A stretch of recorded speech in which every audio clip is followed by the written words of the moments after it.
Hi mga mare, eto na muna nga pala yung ganap ko kahapon dahil nga sobrang ulan sa amin, hindi nga ako makalabas ng bahay. Anyways, naglaga nga pala ako dito ng itlog tapos naglagay ako ng suka at asin dahil wala naman nga yelo dito sa bahay para mamaya ay madali nga mabalatan itong itlog. Fast forward, nabalatan ko na nga yan, pati nga yung isang piraso ng karot. Tapos ayan, ginadgad ko nga lang pala ito para maganda at pino nga itong itlog. Hindi naman nga ako expert sa pagluluto mga mare, pero gusto ko rin i-share sa inyo yung natutunan ko rin para naman nga makatipid tayo sa mga katulad ko ngang mami na araw-araw ay nag-iisip nga kung ano ipapaulam sa mga anak natin. At ayan, naparami nga yung kwento natin. Nakatapos na nga pala ako sa paggadgad nga ng itlog at saka yung isang piraso ng carrots. Dahil marami nga ito mga mare, ayan, tinransfer ko muna sa isang malaking bowl. Kapagayat na nga rin pala ako ng sibuyas at dito hinalo ko na at nagdagdag ako ng isang kutsara nga nitong garlic powder. Ito nga lang talaga yung nilagay ko mga pampalasa at saka syempre itong pamintang pino at saka asin. Depende naman nga sa inyo mga mare kung gusto nyo pang dagdagan ng ibang mga pampalasa. Himay ko na nga rin pala yung isang tangkay ng balunggay tapos ginayat-giyat ko lang at hinalo ko nga rin dito. Dahil meron pa rin ako dito tirang cheese, ayan lalagyan nga natin dito. Pero optional nga lang yan mga mare, kung wala ay okay na yan. Di pala naka-on yung cellphone ko, naglagay ako dito ng kalahating cup nga ng harina. Pinaghalo-halo ko nga lang yan para nga manuot yung ingredients na nilagay natin na pampalasa. And then i-form lang natin ng bilog tapos isasawsaw nga natin dito sa itlog na binati. Pagkatapos ikukot na nga natin dito sa breadcrumbs. Makadali nga lang yung pagbilog dito mga mare, ipipress-press mo lang tapos ayan na. And then ganito nga lang yung gagawin natin paulit-ulit hanggang sa maubos itong ginawa natin. Fast forward tayo mga mare, ayan nakatapos na nga ako at medyo malalaki nga pala yung nagawa ko dito. Marami-rami na nga rin at pwede na nga pambaon ng aking panganay dahil minsan nagbabaon nga siya sa school niya. After nga niyan mga mare, nagsaing na nga rin ako at palapit na nga yung pag-uwian ng mga dalawang bata. Hindi, nagpainit na pala ako ng mantika at magpiprito na nga pala tayo. Inang apoy nga lang natin ito iluluto para hindi nga agad masunog dahil nga yung breadcrumbs ay madali nga lang siya maluto. Golden brown na nga ay pwede na nga rin natin hanguin yan. Pwede na nga rin kayo gumawa ng sausawan ninyo. Sa akin kasi ketchup lang naman yung nilagay ko dito. Diba nakadiskarte na naman tayong tipid ulam. Ito na, nakaluto na tayo mga mare, kaya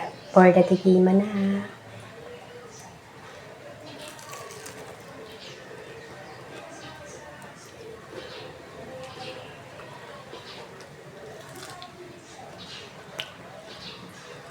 Sobrang sarap.